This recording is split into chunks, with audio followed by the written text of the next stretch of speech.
What's up, Austiners? I got a lot of things to talk about. I got major stories to talk about, so let's get started.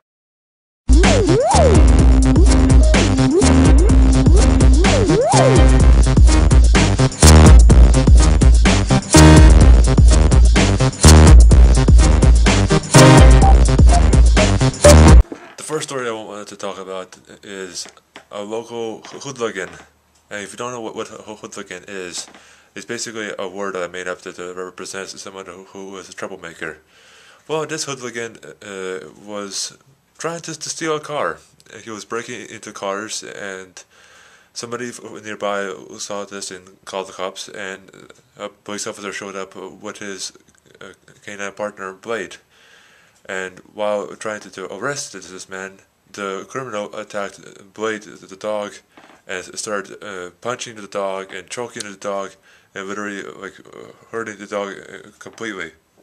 Now, the dog was constantly biting the criminal, but in the end, this criminal went to the hospital with major bite marks and wounds, and he's gonna serve a much bigger jail time now for trying to rob to steal a car, and also for assault on a local police unit.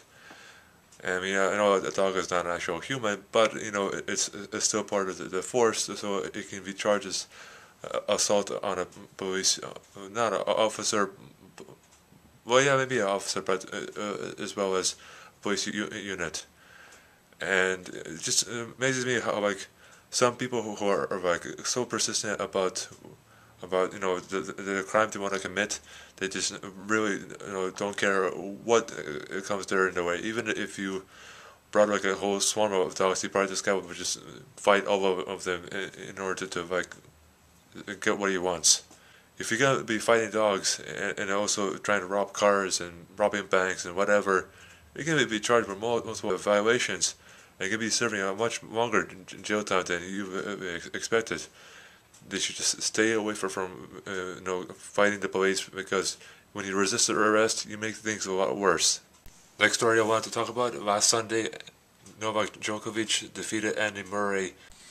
Djokovic defeated Andy Murray in the Australian Open, and winning his second Australian Open championship. That goes to show you that Serbia has many talents. Speaking of sports, did you know that Peja got traded again, but this time over to Dallas Mavericks? Remember that video that I made a few months ago back called "Now It's Our Turn"? Well, apparently, when I was so happy about Peja being in Toronto, apparently Toronto didn't like the fact that Peja was on their team for too long, and they decided to trade him. And the whole reason for the trade was because he had a knee injury problem. So they figured instead of keeping him and let him adapt to Toronto, into his new city, we'll just send him off to Dallas, and we'll get someone else from Dallas to replace him over in Toronto. Now, I'm a big Peja Stojakovic fan, as many of you know or may not know. But when it comes to someone like this, it just makes me upset or angry at the same time, because he spent a long time on Sacramento. He spent a long time on Indiana. He spent a long time on New Orleans. And just when he comes to Toronto, he spends a month or maybe 2 months tops. And then all of a sudden, he gets traded away. Peja is a superstar, basically. He's a sensational superstar. He's got the touch, no matter what part of the floor he can shoot it from. And he's a veteran player. He can provide what he knows of the NBA to the younger guys, because Toronto now has a lot of younger guys. I mean, Andre Bargnani, he's one of the older guys, but he's still a bit young, and Peja brings in a lot of history. Even when they brought in Peja, that's what they said. He's got a lot of history. He's got a lot of experience. That's why we're bringing him in. We're going to use him to teach the other guys what he knows. And then they just trade him out of thin air. And just thinking, it's one of the most stupidest decisions that Toronto has made. I mean,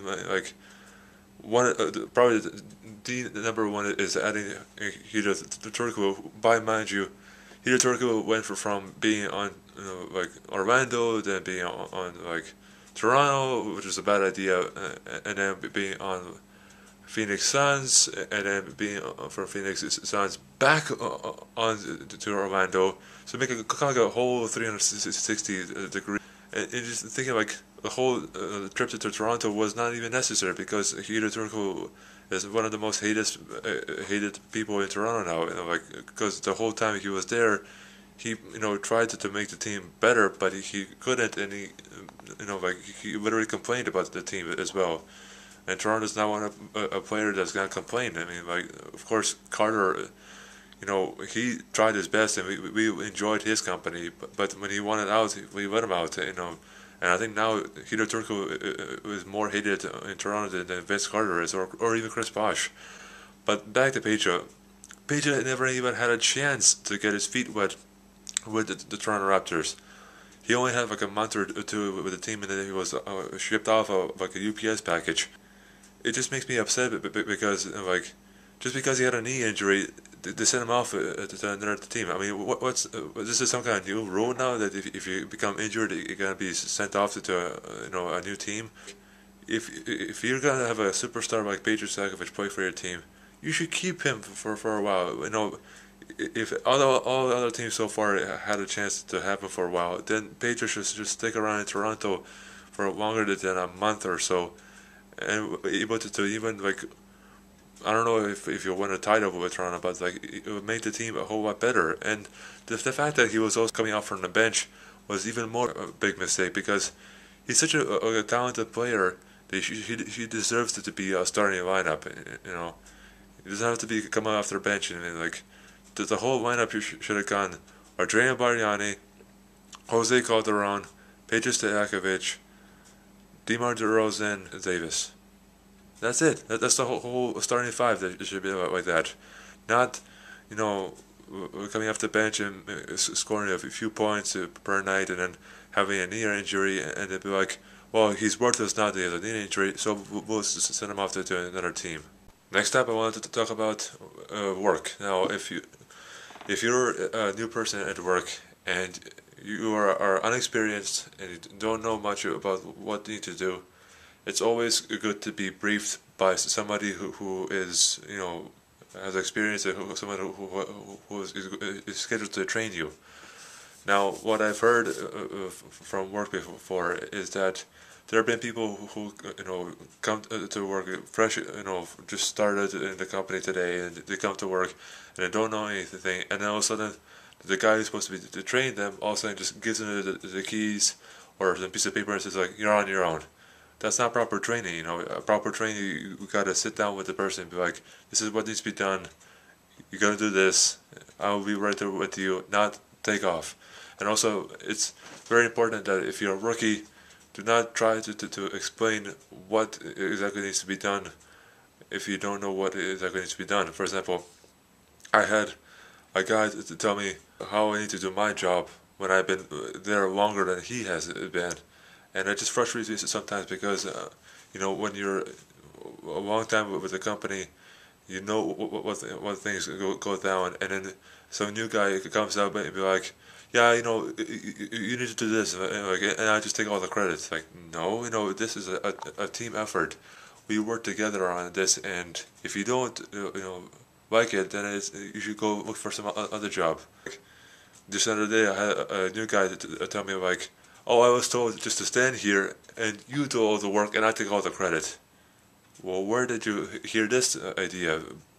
I mean, no place will tell you that, okay, your job is to stand there and make yourself look good, and the other person who was with you will do all the work and you take all the credit every single time.